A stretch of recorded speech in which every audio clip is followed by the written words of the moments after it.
John Zaremba from what's the name now? Fiat Chrysler Automotive. I'm still getting used to the new name. Yeah, he's the product manager or the general manager for this new 300, right? The Chrysler 300. Yep. One of the most iconic cars for the brand, right? Yeah, absolutely. So the Chrysler 300 has a great history with us. So launching it this year, we wanted to build on that great tradition that we have. Yeah. So different models, as always with this car, we were like the top of the line. Actually, this is our S model. So we have four. There's the Limited. This is the S model. We have a C, and then a C Platinum is the top of our price class range. So the S model really, with exterior and interior differentiation, really kind of appeals maybe a little bit more to the youth buyer. It's got a little bit sportier, edgier look to it with black accents on the exterior, black accents on the interior. A little bit of a sportier ride as well. Yeah, it seems to me like you've been a little bit more aggressive with the design of this particular model. I mean, like the previous generation probably didn't have like the black grille and all those kind of things, right? Actually, the previous generations did have some blacked out. I don't think it was as prominent as it is now. Yeah, maybe that's what I'm noticing. Yeah, with the piano black and certainly specific colors, it really seems to pop a lot more. But since we launched the S back in, I think it was 2010 model year, we really wanted to try to differentiate it as more of a little bit nod to the sporty. So we've tried to make sure that from an exterior and interior perspective that we can go ahead and differentiate that. Yeah, but I'm assuming, like, we just had a presentation with the Southern Automotive Media Association, and some of the questions were like immediately, how can engine in this thing? I mean, a lot of people get really enthusiastic about, I mean, the technology that Fiat Chrysler Group can develop, and like this car. So yeah, no, and obviously, yeah, the question comes up about the Hellcat. Obviously, that's reserved for our SRT models, derivatives.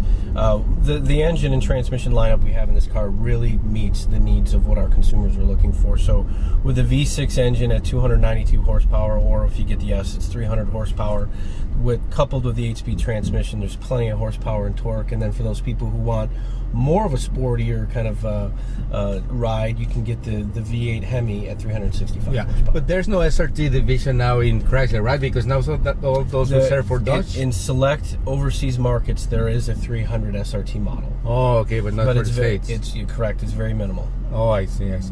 Okay, so 2015, this car was launched just in January, right? How are you guys doing with the car? We're doing great. Obviously, we've gotten through the sell down. So when you launch a car, you have to sell down the old model, intro the new model. So how long does that generally take? I mean, you were doing really good with the old one still, right? Yeah, we were. We had a great 14 calendar year sales-wise from a 300 perspective. So, you know, it depends upon sales rate and how many units you have on the ground and inventory, all that kind of stuff. But we're in a position now where I'd say roughly 90% of our overall inventory is 15 model year, which is great for us. So we're obviously making sure that we're getting out in front of all the journalists and all consumers and the dealers to educate everybody on what we've got to offer for 15 model year.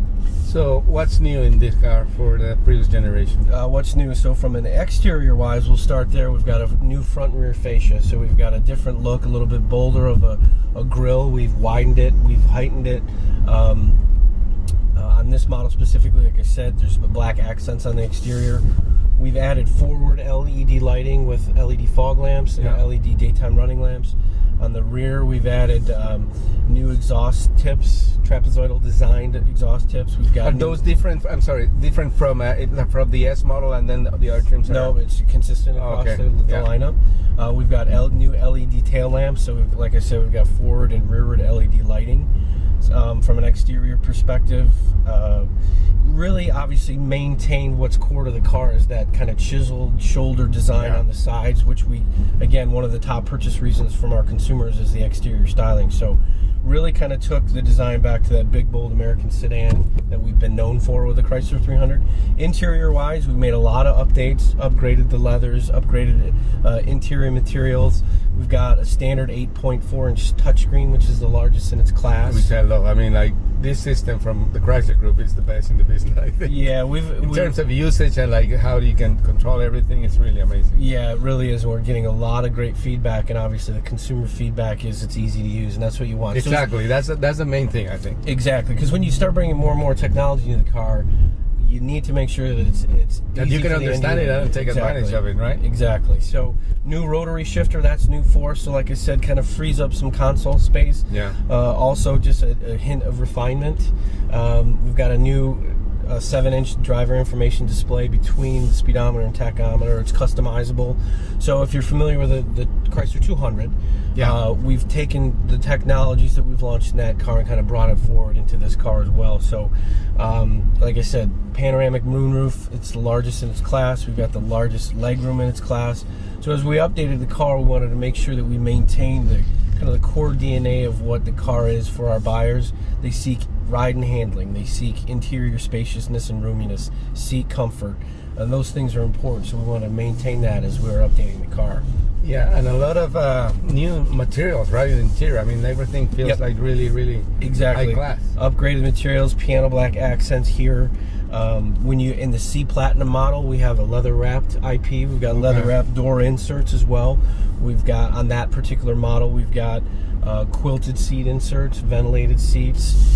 So again, for the consumers who are looking for this type of vehicle, we feel that we're kind of spanning the spectrum, so to speak, of the consumer. So we have a limited, which starts at $31,570, comes with heated, standard heated leather seats, which I challenge you to find that in the rest of the class at that price, right? Not that we need it in Miami today. You don't need that in Miami today. You're exactly right. But then a sport model, which it's not to the sporty buyer, and then when you get into the C and C Platinum, there's really kind of some of those surprise and delights and those luxury appointments of the quality and craftsmanship story that you normally wouldn't see in this class of vehicle. Exactly. And speaking of this class, I mean, very competitive segment, right? I mean, like, there's a lot of good cars in this segment. Absolutely. You look at the segment that we compete in, there's obviously Ford Taurus, Chevy Impala, Toyota Avalon, Nissan Maxima, Buick LaCrosse, Hyundai Genesis. I mean, those are just the name. And even some of the Europeans, they're coming down with their prices, and they're like trying to match up with this, and they're trying to get your consumers like for a lower price, right? Yeah, absolutely. There's some of that going on as well. And as we, enter the marketplace, not only we have got our core competitive set, but we need to make sure we understand what I would say the premium entrants in the segment are doing, such as the BMW 5 and 7 Series and the Mercedes-Benz E-classes and C-classes. So you just want to make sure that, because when you get up into that $40,000 range, which we are on our C Platinum at $42,395, that stops 42 something. $42,395 is the C Platinum starting MSRP, and it just comes with a whole slew of equipment. So when you get into that type of vehicle at that price, your customers expect certain things. Yeah, but also, I mean, when we compare the prices and what you get for the car, for 42, you get all that you can offer here, and it's in some cases it's even more than other brands offer as a standard model, and there are options on top of that. It makes it really more expensive. Correct. Absolutely. So like I said, when you look at the case of our Limited at $31,570, you get standard leather, heated seats, 8.4-inch touchscreen. There's a lot of things that you get that you don't find in the other competitors until you spend a lot of money on options to get to similarly equipped vehicle. So the 300 debuted originally 60 years ago, right? Roughly, correct, yes. And then what happened? It just went out of production because it came back like in the 2000, right? Yeah, 2005. We I guess relaunched it, and then we updated obviously in 2011, and now we have an update here in 15. Yeah, so excited to have it back. We've got great feedback. Like I said, we're getting a lot of consumers coming from outside of our brand looking in because of the styling of the car and what the car means and what its heritage, which is great. And that's, if you look at our customer base, they're very excited about the car from a design perspective and the heritage perspective. And so it's good that we're getting a lot of conquest sales. So the evolution of the 200 has that, I mean, that car was like completely radically changed. I mean, like, I don't know how many thousands of times more improved than the previous generation. Does that has some impact into like this car, because people are coming into maybe see the 200 and like they know how good it is now, and they see this one, oh, this is like even better. Correct. When you launch cars in your portfolio, regardless of what segment it is, you have to be cognizant of what the other vehicles in your portfolio have, and when is an appropriate time to make sure that you update it, because you don't want to have a 200 in the marketplace that is better contented than a higher price class car, right? So yeah, I mean, as I mentioned, a lot of the 200 equipment that was launched on that car, for example, a lot of the safety features when you get forward collision warning and the blind spot monitoring, those types of systems we didn't have in the prior generation. We were able to pull into this car to make sure that we have a consistent look within the portfolio. So when you climb in to our portfolio from a 200 perspective, and you grow in that car and you decide you want to upgrade potentially to get into a full-size car in a 300, you're going to find the same equipment. Yeah.